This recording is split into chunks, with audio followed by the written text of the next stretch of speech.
Hey everyone, I'm Ben Gromyko from InterNACHI. That's the International Association of Certified Home Inspectors, world's leading organization of residential commercial property inspectors. And right now we're doing a live InterNACHI webinar, and we do free online webinars once, twice, 3 times a week or so. And they're all recorded. So if you wanted to register for a webinar, but you have a job scheduled, good for you. You can watch it later. We'll send you a link to the video recording. And if you're watching it on YouTube right now, if you ever need anything from InterNACHI, just go to our homepage and scroll down to the contact tab, and you can ask any question. I'm available at any time. Email is best. So today, we're usually doing a boring webinar where I teach, but sometimes we have exciting webinars where we have a special guest, like my friend Britt Treece from North Carolina. He's been an InterNACHI member for a long time, 5-6 years or so, and he's going to talk about grading and moisture. And Britt's been a CPI. He is a certified home inspector, has written more than 100 property condition assessments. He's walked over 6.5 million square feet of commercial property, documented over $31 million worth of immediate and capital reserve costs. He owns and operates WB Treece Consultants, a commercial property inspection firm located in Raleigh, North Carolina, as well as 5 Senses Inspector Training. That's 5 Senses Inspector Training, a big training school down in North Carolina. And Britt's also a member of the Certified Commercial Property Inspectors Association at ccpia.org. And Britt, are you there? Can you hear me? There we go. Yes. There we go. Hey, buddy, thank you so much for taking your busy schedule, a little bit of time out just to spend some time with us and on InterNACHI and talk about grading and moisture. I hear this Friday, your Governor Roy, he's opening things up in your state. Is that right? Yeah, that's what I've heard. Yeah, you know, we actually had waited to train a little bit, so we're going to get that started again. But we've been able to inspect somewhat. We're not too slow. And yeah, I mean, I hope things feel more open. I hope I see people on the road again. Yeah. So Colorado, we're in Colorado, and things have opened up a little bit. And we'll see. As long as everyone stays safe and healthy, I think that's a good thing. Yes, sir. Yes, sir. So we're going to talk about grading and moisture today. Yes, sir. That's right.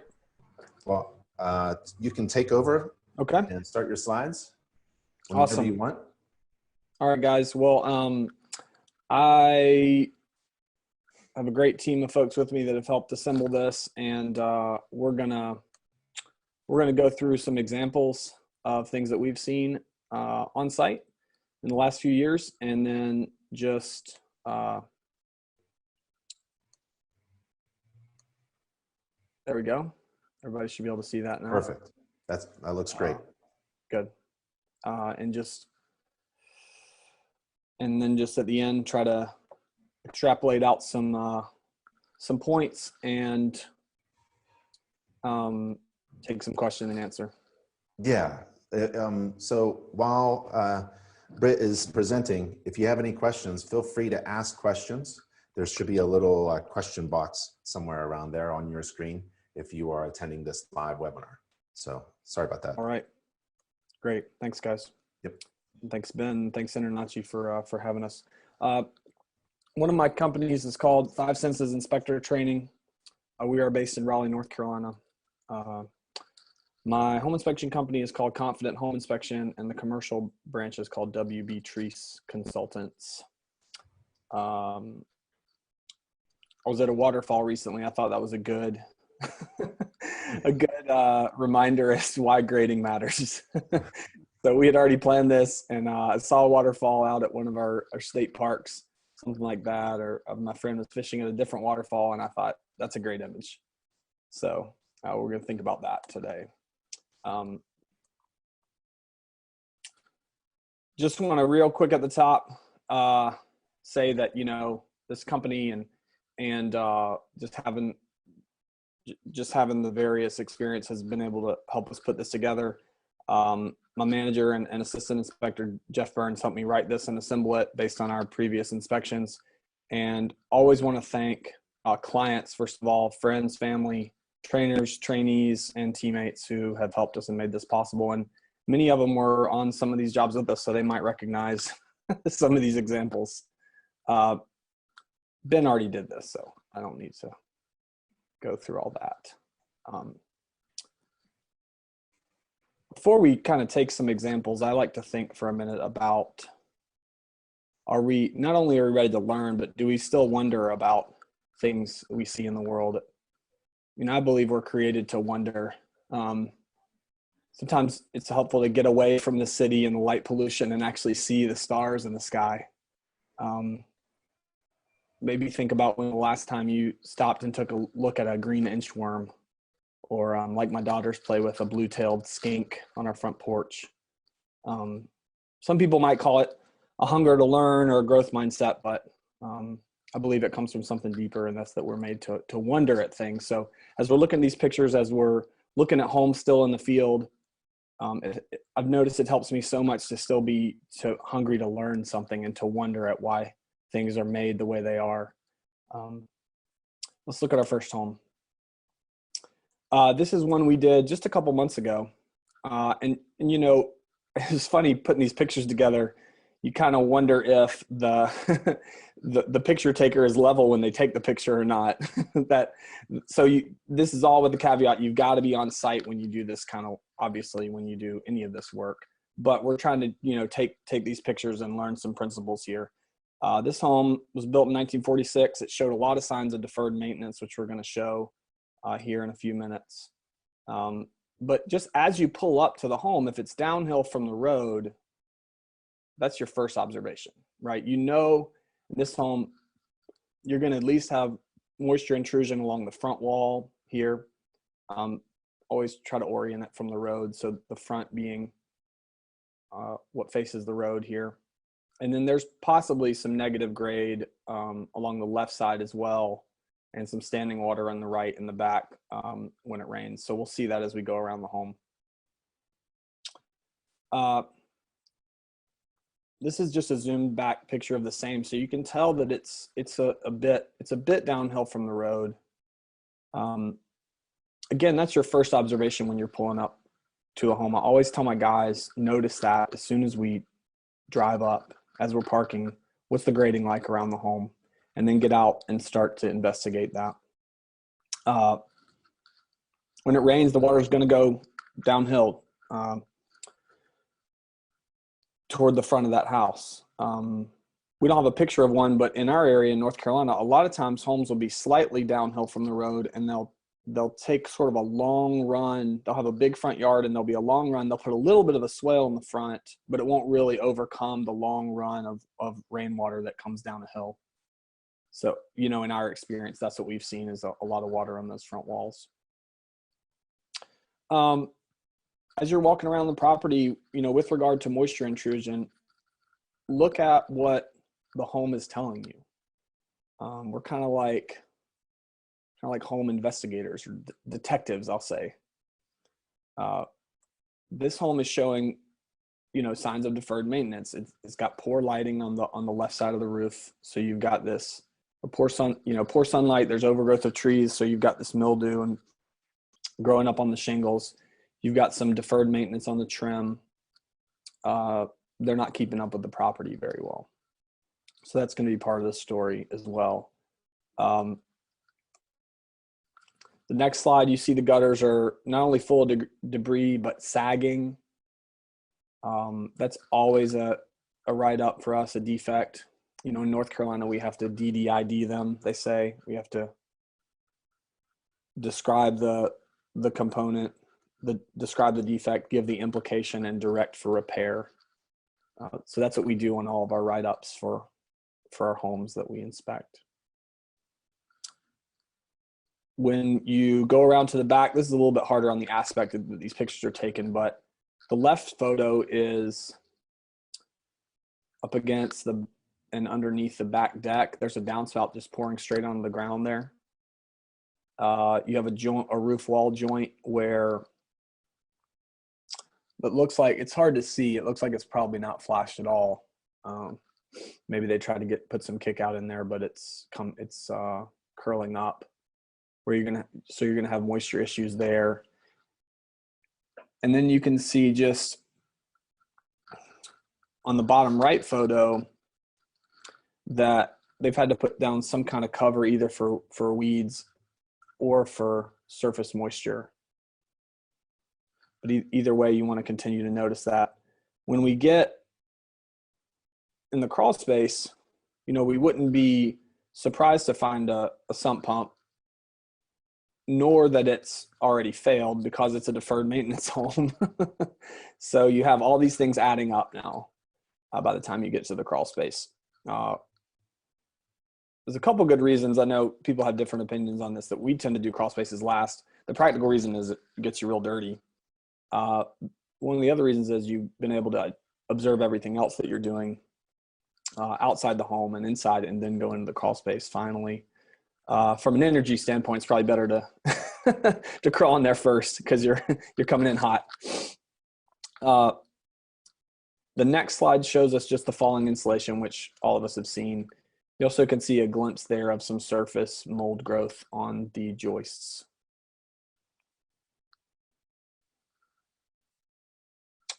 Another shot here of one of the foundation walls, likely the front one, where you have the mold and the moisture growing up from the ground there. But again, the point is we saw the beginnings of all this from the street. And then we've gone around and been able to continue to observe and then verify those hypotheses we formed from the street. This next one is one of the more memorable homes, I gotta say, I've ever done. It's about a story and a half below the street level. This one was built in 1995. We inspected it. It was quite a few years ago now. There's a shot of the home from the street. So this would be more typical of something you might see out west. I know a lot of times in the NACHI videos, they're doing these homes that are on some crazy grade. This isn't as common for us out here. I will say this one's in a particular town that's known for being hilly and being overgrown, and that was the case here.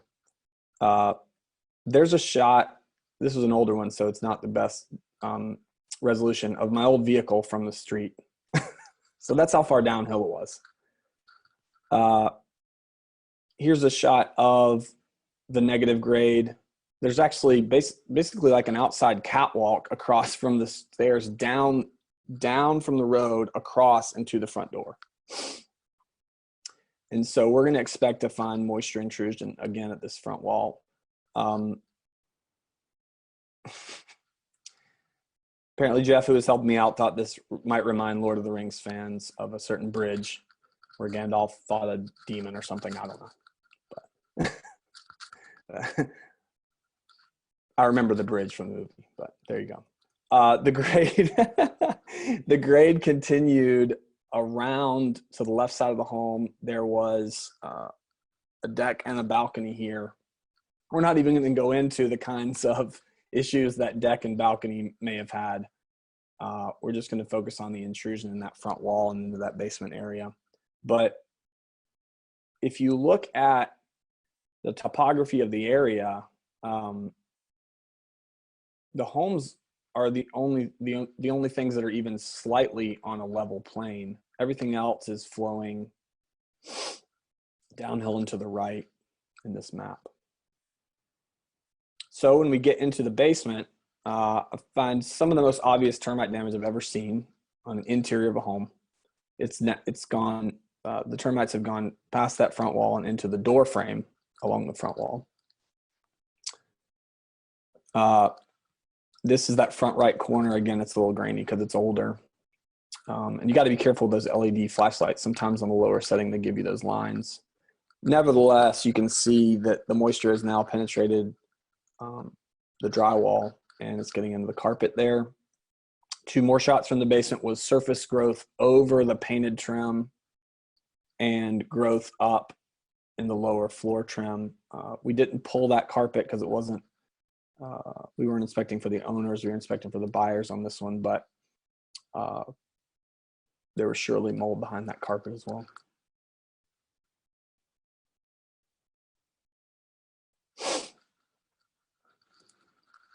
Third home we come to was listed for sale. It was built in 1957. It's a split level, which are really common around here. It appeared to have been flipped. And so we wondered if it was one of those lipstick type flips. What sort of issues might have been hidden or masked during this flipping process. It's just what the questions that we ask when we go out for clients.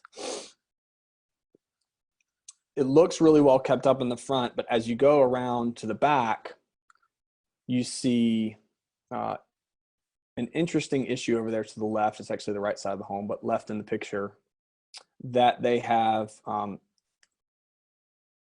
sort of scooped that out. And I can't recall right now off the top of my head if that was once a garage. I don't think it was.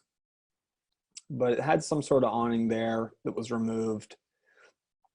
It's now well below the grade on the main part of the home. And when we got there, we just began to look at these sort of moisture travel paths around and through that retaining wall. It's hard to tell from that picture, but that retaining wall might have even been power washed. If they're power washing off moisture marks, guys, you want to ask why. What is going on with that home?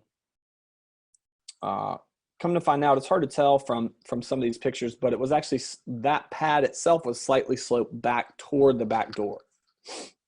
So anytime this client got a rain event, he had standing water over the carpet in his basement. Now again, the front and the right sides of the home looked like they had a positive or flat grade, but it was so negative in the back and the water was running down and around that retaining wall that you had standing water like this inside the basement. So we thought this was an interesting comparison. You have the listing photo that our client received, and then the work that the client had to do after purchasing the home anytime it rained. You know, cutting out walls, removing carpet, removing tack strips, all that stuff.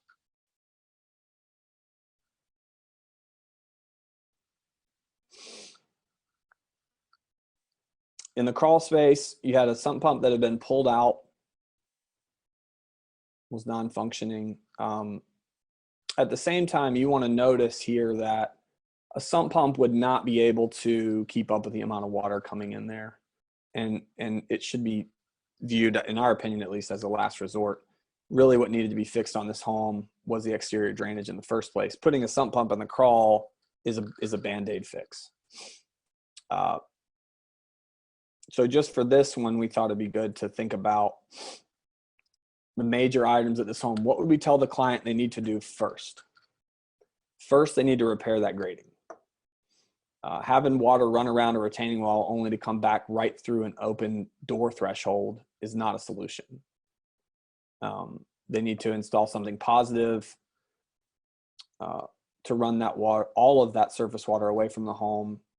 And then if that's not working, or if there needs to be something secondary, then it would be exterior drainage before we allow the water to run into an inhabited area of their home. Then as a last resort, you would install or repair the interior drainage.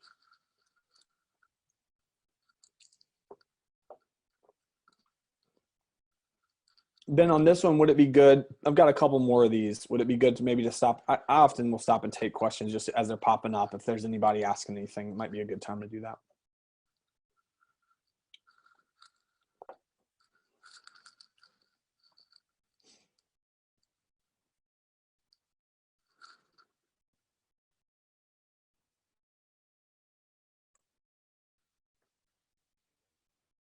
I can read this one. I can't hear you, but I can read this one if you like. Oh, sorry. I had my whole microphone Yep. off. Yep. Yep. Okay. We've got Want me to read this one one? question, and Okay. I think everyone's just engaged with the pictures Okay. there. It's a Okay. really Great. presentation. But Michael asks, when you have a residence that appears to be near level or slightly negative grade, how do you write it in your report as a potential defect when it's borderline and hard to tell? That's really good. It's a Yeah. great question. Yeah.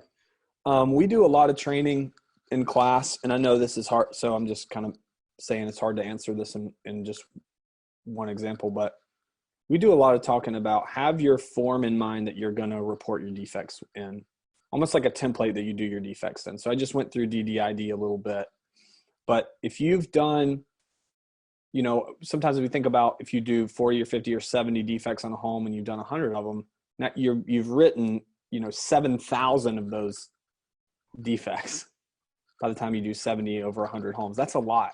So you want to have a process that you go through. So ours is, again, your template might be different, but ours is DDID for North Carolina. So I would say something like flat to negative grade is visible on the right side of the home, period. I'm always saying that the punctuation because I often dictate on site using my home inspection software. And I can type this out as well, but you know, flat to negative grade is visible on the right side of the home, period. This leads to moisture intrusion, and I might add it, and sometimes pest infestation. In our area, we've seen a lot of sitting water that leads to like mosquito beds and stuff, and these little ponding on the right side of the home. I'm just, in my mind as I'm just picturing this. And then, you know, you'd say repair to positive grade. You could say monitor for repairs. You could say monitor for damage and repair as needed. Some kind of repair recommendation there, I think, is in order. But, you know, we talk about a lot of times when you're starting out, you feel like you have to connect it to all these other things, and you feel like you have to pull a whole bunch of data in. But the thing is, on site, you're the professional. Your observation, if there's something that you don't like about it, it's probably a defect. So trust yourself. If you see that on site, write it up. And that's your standard, is what you see on site, and you're going to report on everything, then write that up. I think you're always more protected to write a little bit more than a little bit less. Ben, what would you say on that? Yeah, and what's that DDID again? It is, and I'm summarizing here, I'm not reading it off of the standard, but it's in the North Carolina Home Inspector Licensure Board standards, which my guys are probably banging their heads against the wall as they hear this. They've heard this so many times. There's a required way to report on defects, and that is the first D is to describe the component. So here you're talking about grading. I teach my guys to always put a location in description and not rely on their photos only, because often you know that your summary is going to get copied and sent around, and it may or may not, probably doesn't have the pictures. So don't rely on the pictures to describe. Describe it in words. We orient everything from the front door. We don't use cardinal directions for residential. We just do the front door because that's homeowner level understanding, right? Front right corner or something like that. Then so make that a complete sentence. It's it's a pet peeve of mine that like home inspectors think they don't have to write incomplete sentences. I used to teach English. I've taught in college. Don't write in incomplete sentences. Write fully complete sentences that have verbs, subjects and verbs and predicates, and use proper punctuation, because it makes you look professional, quite honestly, and it's more readable. The second sentence is the defect. Sometimes that can be just combined in the first sentence. So whatever the defect is, again, right side of the home shows flat to negative grading. That just is the defect itself. The next section is the implication. So you're going to essentially show the connection between the defect that's visible or observable into what will given time happen. If it's a safety hazard right now, we just say this is a safety hazard. Non-operable items like a door or a window, it's kind of hard to come up with an implication. We just often say repair to proper operation. But then the final section is the repair. But in North Carolina, it's like direction for repair. So it's describe the component, describe the defect, state the implication, and direct the client to a course of repair. Thank you. So that was a long, that was a long explanation for one question, but I think there's a lot of theory that goes into how you write your comments, and they speak to what kind of inspector you are. Cool. We'll keep those coming. I'll keep the Q&A up. I didn't even see that, so thank you, Ben. Got it. This, you know, is a bit different, and is different, I think, from all the other ones that we're going to see. This was a upscale renovated apartment building in downtown. That if you were to look at the questions inside, you would think it's pretty modern, pretty nouveau. When you look at some of the listing pictures, they've got a lockbox there by the door. They've installed these really sleek fixed windows and metal doors there for their entrances. They had mailboxes in the foyer, all this kind of stuff. But if you look closely, even at this first picture, there's a whole floor that's fully below grade on this building. It's down here on the right side, and there appear to be wells around it, which we'll get to actually how those were installed. But this was an old mill or an old factory, and as we look at the next picture, we're going to, you know, think for a minute about how some of its prior use and prior construction choices would affect its current use as a residential building. One of them that comes quickly to mind is there's no eave on this roof here. There's a flat roof. So any of the rain that's coming down all the way from the parapet wall and the coping at the top is going to either flow down the wall or be blown directly into basically where those wells are, into those basement apartments' exterior walls. So that's, and even if it had an eave all the way up at the second floor, probably wouldn't do much, but it's just an observation that you're making while you're outside. The second thing is, on these older buildings, you're not going to expect to have a moisture barrier in those walls. Often in the plans and the buildings we've looked at, those older buildings did not have any kind of vapor blocking, you know, 6 mil poly type of, or even semi-permeable barrier in the wall cavity. So we're just going to expect water to just wick right through the brick and also flow through any openings as it's pooling outside of these basement apartments. The grading, this is from a different side of the building, but you can see it's similar throughout. You have, that area is barely escapable, but it's not really draining water anywhere. So the next shot, you have, there's a lot of data here, but when you look down into the wells, there's actually no drain outs for them. And, you know, at first glance, you might say, oh, that looks pretty dry. But if you look at some of the joints around those wells, you're starting to see organic growth and mold. So this client had been reporting to us that she had headaches. She had this was a mold job. This is a mold test. She had headaches. She had gut and digestive issues, and she had what she called brain fog, and wanted to know what it was coming from, and suspected that it was mold. We do mold jobs because we find that they directly help clients immediately, and clients really appreciate them. And you know, if you think you're in a building business but not a people business, you want to rethink that. I want to be motivated in what we do by helping specific human beings that are around us. And so this job was memorable for that fact, because she was able to get out of the apartment and get some help. This is a shot that a different tenant took that we just located, but we thought it was interesting from an interior perspective, that you can see moisture marks coming down the wall. When we pulled back this client's carpet, we were finding damaged and deteriorated tack strips. You can see the black one, or the one on the right there, almost isn't visible because it's so dark. You can see efflorescence and moisture coming through those walls.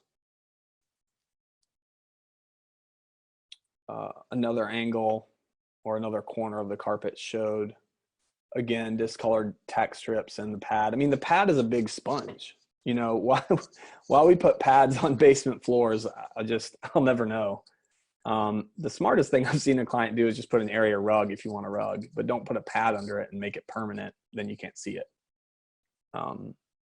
Because there's lots of reasons that those cement pads get wet. But with this client, what we ended up doing,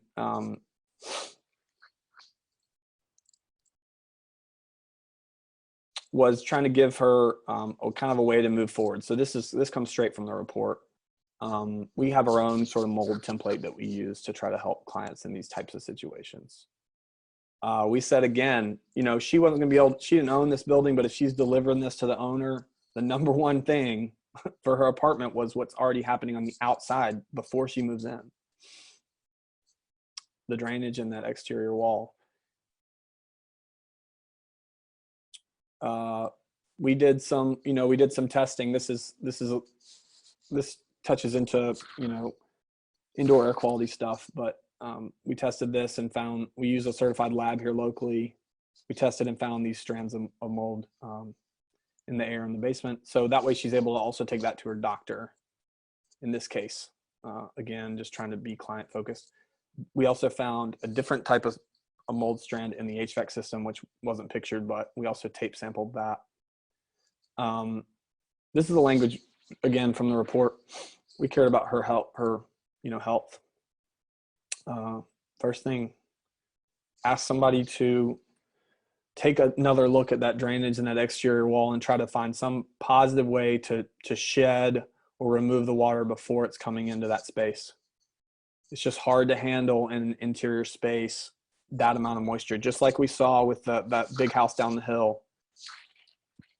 Once that water is coming down that front hill, it's very difficult to come up with a solution other than just running 5 dehumidifiers all the time. But you're still going to get damage to your exteriors in those cases. So, and I'm not a drainage or an exterior wall expert in that sense, but they needed to do something about that for their basement clients. We directed her to remove and replace the carpet pad and the tack strips. Although now, having just gone over this again, I don't know if I'd recommend the carpet be replaced at all. You know, find something else to do there. So it's good to keep learning. Remove the mold growth in the HVAC. For the short term, install dehumidifier. And we recommended that she continue to get the air tested after these fixes took place so she could verify that happened. Do you want to do another question? I do that all the time. Yeah, yeah. If there's a negative grade on the property, but it terminates before the home and levels out, what's a good rule of thumb of how far away the negative grade ends before it causes issues? Or is it more of a case-by-case basis? Well, before you answer, code says you should have slope all around the house, not even flat. Yes. So if there's a sloping grade coming towards the house and it levels off, that's no good. Like the first 10 feet surrounding the house should drop about 6 inches. Yeah. Yeah. And that's why flat grading is just not positive. So it's a defect. I think the other thing that I'll look at is, even if it does have a positive grade coming away from the home, if the negative grade is steeper and or longer, and you're finding evidence of intrusion, again, often on the front wall, I'm definitely writing it up. I would just say that the swell is insufficient or the drainage is insufficient. And, you know, it's helpful to know how to do a buried French drain, but I don't know that, you know, you always have to know that. But if you have some experience in those fields and you can explain that to a client, that's always really helpful on site. And the other thing we always did was we kept our mouth shut. So if we're on the outside of the house, you know, and you see some negative drainage, don't start jumping up and down quite yet. You know, I like that full perspective. inside and out. Yeah. So if there's negative drainage or something on the outside, I love to connect things together to get the full picture. So wait until you're inside and see what's going on. Absolutely. Yeah. And then it makes sense too. Yeah. If you're just giving the client every defect immediately, you're also really going to worry them. This one we did an inspection on. It's also a friend's house. So thanks to him for the pictures. You know, again, pulling up to it, you don't think that that's a negative grade, but once they raise those garden beds there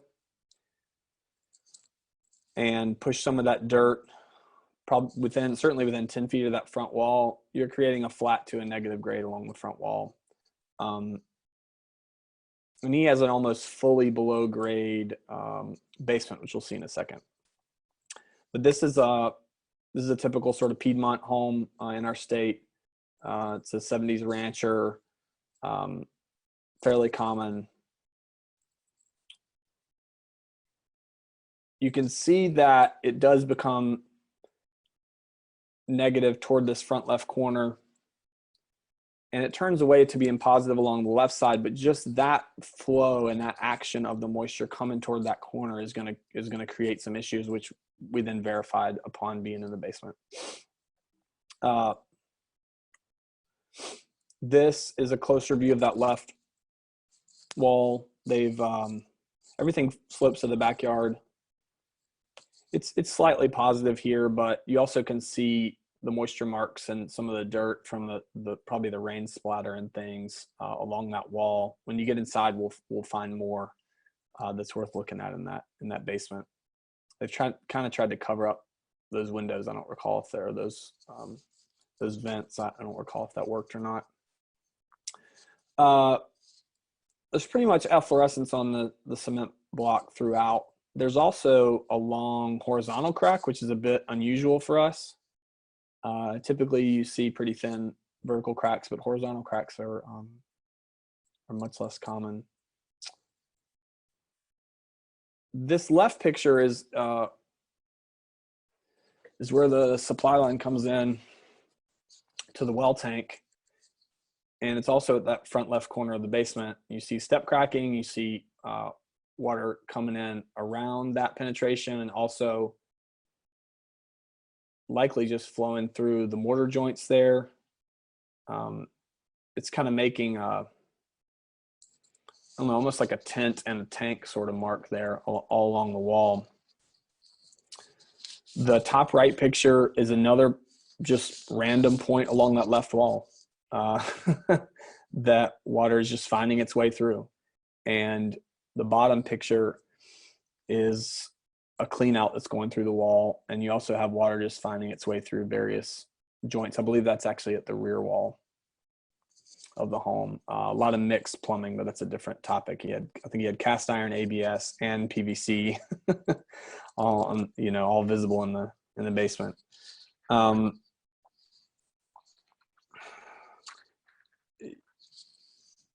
Jeff noted this on this property. He said, when you build a basement, and certainly one that's fully below grade, he said he heard a builder, tell him that imagine you were building a pool, and instead of putting water in it, you were trying to keep it out. How would you manage that? Essentially, there's that hydrostatic pressure over years and years and years now, probably 45, 50 years ever since it was built, of pushing against that front wall. Samuel asks, do you recommend a foundation specialist? That'd be funny. We should ask the owner. He's an inspector now. Yeah. See what he thinks. That was a long horizontal crack, and I think I was doing this once he already owned the property. I think, yeah, the length of that horizontal crack, and the fact that the owner had already put in bracing, which we didn't picture. There were some other factors. Again, I'm trying to put back together the story for you guys. There were some other things going on And I probably would have, but I think at the end of the day, he wouldn't have recommended anything because it hadn't moved very much, but it was a very long horizontal crack. It just wasn't very wide. It ran half the length or half the width of that wall, but it hadn't really opened up a lot. I think to be safe, I probably would. But I don't think at the end of the day that engineer would have done a whole lot with it. Well, Brad asks, how do you make Brad. that decision to call for an engineer, contractor, or continued monitoring when you provide your direction for the client?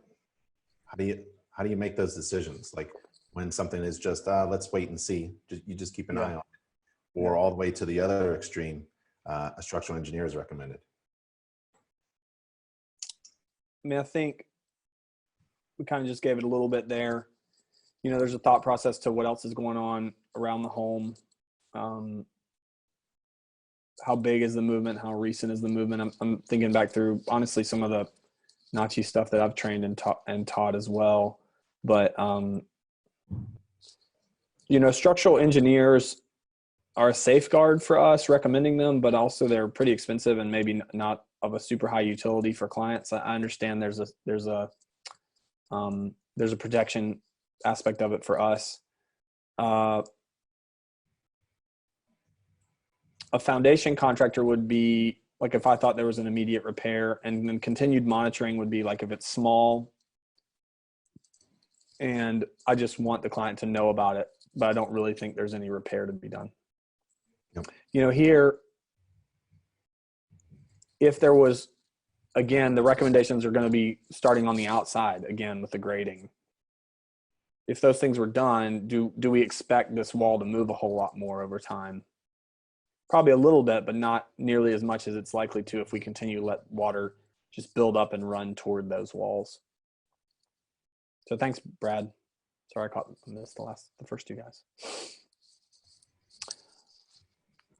I think we have maybe just one more, and then we'll have some time for questions.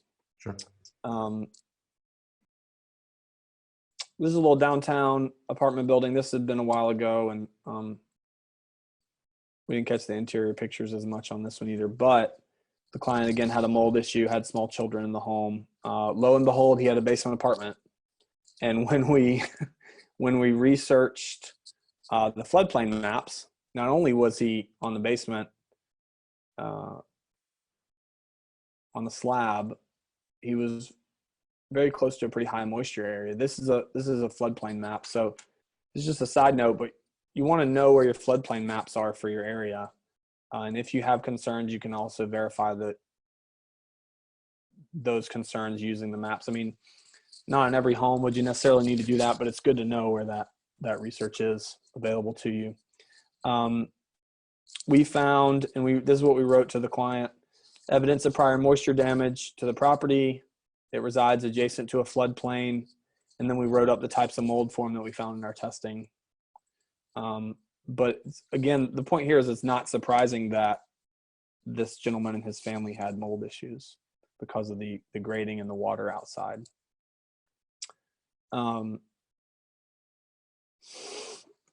Here's a few things just to kind of take home with you.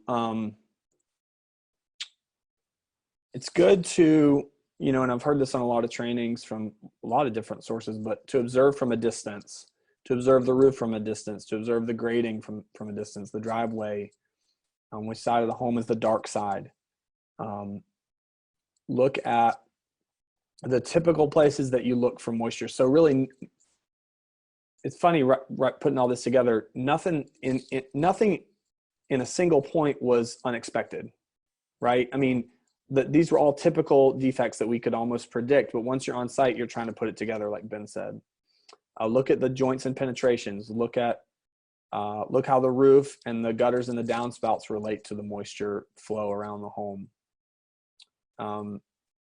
Talk to the occupants, doesn't matter who you're working for. You can always ask them questions if somebody's on site, whether you're working for a renter, an owner, or a buyer. You can talk to these folks and ask them what are the issues that they have seen. I'll often say, when somebody's specifically having a mold concern, I'll say, which is the room in the house that you'd like to be in the least? which room do you hate to be in? Because their senses, I didn't say this at the top, but one of their 5 senses is their sense of smell and their sense of where a damp space is. And they will tell you without a doubt which room it is. Even if they don't know why, they know why they don't want to be in, they know that they don't want to be in there. So talk to those occupants, note the interconnections of these systems, pay close attention to the foundation and how the water is relating to the foundation.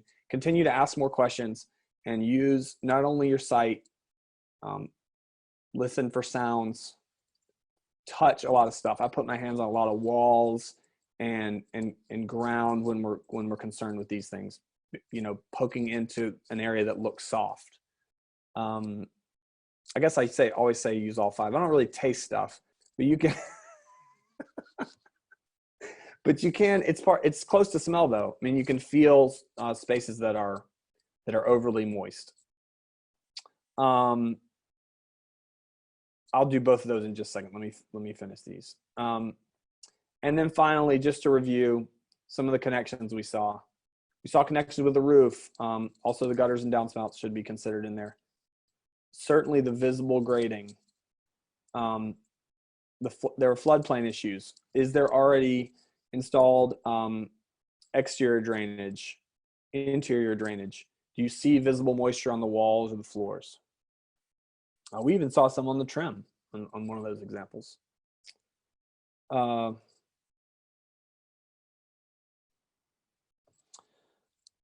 just read these, or do you want to read them, Ben?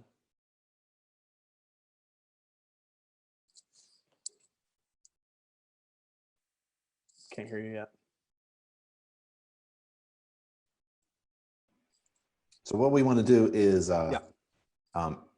read the question out loud, because the video later, people will be watching it later and they won't be able to see the questions. So Gotcha. if you can read it, that'd be great. Thank you. Yep. What reporting software do you use or recommend for mold inspections? We've used a few different things over the years. Currently, we use Tap Inspect. It is very adaptable for our purposes for different types of inspections.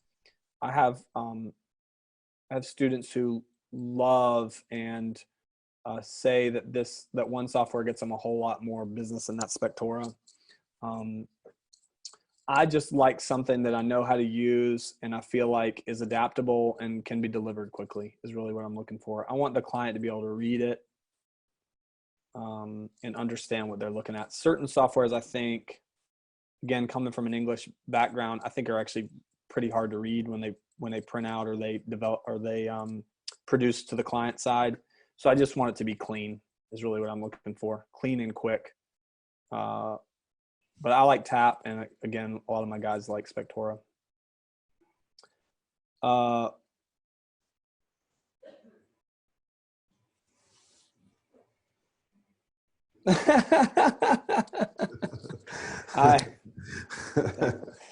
That's a good comment, I guess. I don't know if I need to read that one. Yeah, we could have scrubbed that, but I feel like, you know, that's something that's publicly available, that map. So yeah, no intention to anybody on that sharing that map. Yeah. Jeremy just saw something. It wasn't really confidential information. Right. Yeah. Okay. Yeah.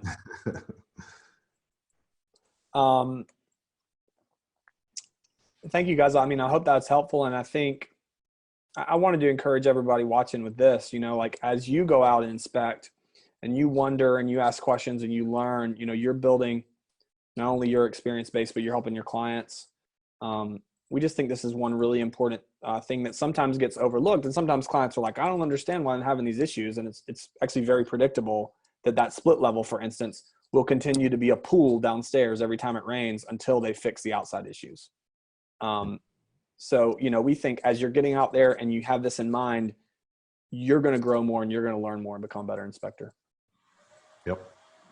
Well, my friend, thank you so much for spending time with us. I think you're right. We're built to wander and you had some really great pictures, and I was just really engaged. I gotta better my training, man. You're really good. So thank you so much for taking some time and teaching us about some really important topics today. Really appreciate it. My pleasure. All right. Stay safe and healthy. All right. You too. See you, Good to talk to everybody. you. Thank you. All right. Bye. See you, Brett. Bye.